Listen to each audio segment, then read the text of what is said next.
Hello everyone, welcome to ये school.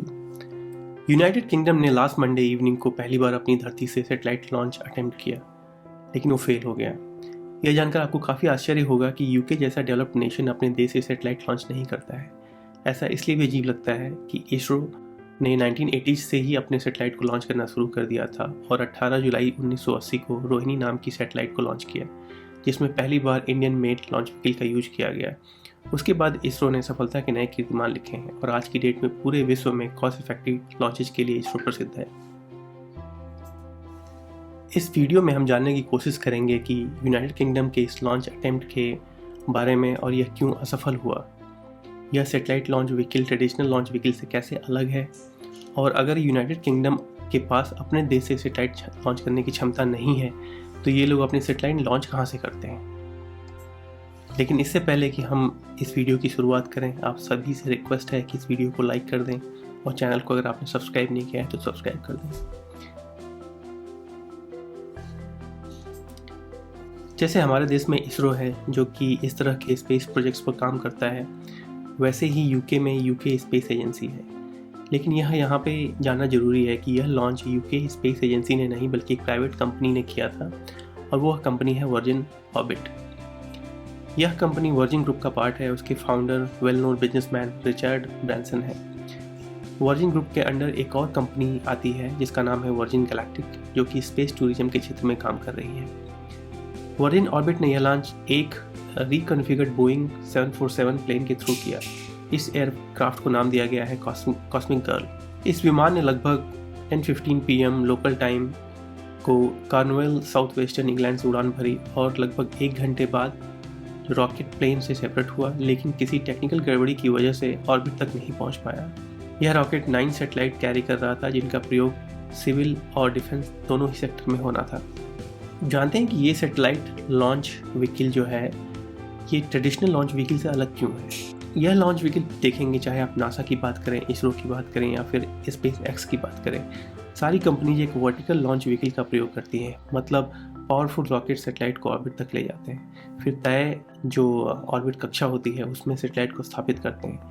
लेकिन virgin orbit के केस में यह बिल्कुल अलग है। वर्जिन ऑर्बिट ने एक बोइंग 747 एयरप्लेन को इस तरह से रिकॉन्फ़िगर किया है जिसमें रॉकेट को प्लेन के निचले हिस्से में हुक्स की मदद से प्लेस किया जाता है, और एक निश्चित ऊंचाई पर जाने के बाद यह रॉकेट प्लेन से अलग हो जाता है और वहाँ से रॉकेट का इंजन स्टार्ट होता है जो सैटेलाइट को लेकर ऑर्बिट में जाएगा।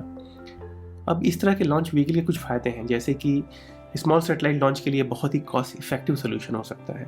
दूसरा एक इसका बेनिफिट यह भी है कि यह एक मोबाइल व्हीकल है। मतलब आप प्लेन ले जाओ, कहीं से आप जाकर इसको लॉन्च कर सकते हैं।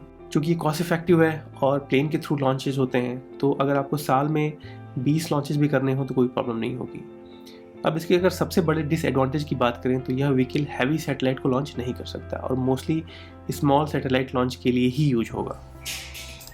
अब प्रश्न ये आता है कि अगर यूनाइटेड किंगडम के पास ये क्षमता नहीं है कि वो लोग अपने देश से सैटेलाइट को लॉन्च करें, तो फिर ये लोग अपने सैटेलाइट को लॉन्च कहाँ से करते हैं। यूके ने पास में बहुत से सैटेलाइट बनाए हैं और अंतरिक्ष में भेजा भी है, लेकिन उन्हें अंतरिक्ष में लॉन्च करने के लिए ये लोग इसे फॉरेन स्पेस पोर्ट भेजते थे, जैसे कि अमेरिका और ऑस्ट्रेलिया।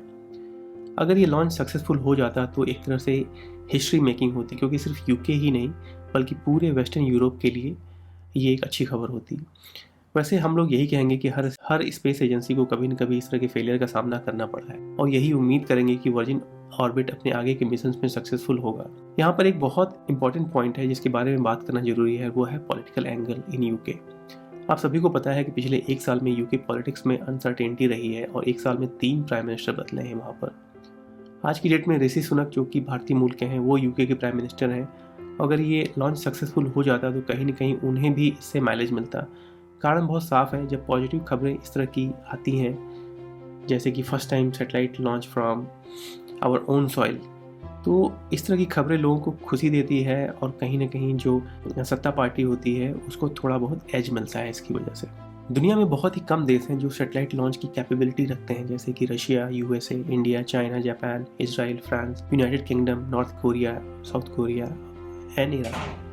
और अगर अपने भारत देश का नाम इस लिस्ट में है तो हमें प्राउड फील करना चाहिए, खासकर तब जब यूके जैसा राष्ट्र, जिसने हमारे ऊपर इतने समय तक शासन किया, लेकिन आज की डेट में हमारा स्पेस के क्षेत्र में एक तरह से एज है और हम लोग उनसे आगे निकल रहे हैं। टाइम टू टाइम यूके के मिनिस्टर भारत को किसी न किसी बहाने निशाने पर लेते रहते हैं, वो चाहे बात एड मनी की हो या फिर इमिग्रेशन की, और बहुत बार उनकी बातों में सुपीरियरिटी कॉम्प्लेक्स दिखता है और उनके बयानों में कॉलोनियल हैंगओवर दिखाई देता है। हालांकि हालात अब बहुत बदल चुके हैं, भारत टेक्नोलॉजी और स्पेस के क्षेत्र में बहुत अच्छा काम कर रहा है। बहुत बार हम लोग भी बिना वजह ही अपने यहाँ के इंस्टीट्यूशन को क्रिटिसाइज करते हैं। इसरो जैसी एजेंसी ने भारत का मान देशों विदेशों में बढ़ाया है और हमें उन पर गर्व है। आप क्या सोचते हैं इस बारे में? अपने विचार कमेंट सेक्शन में जरूर लिखें। Thanks for watching.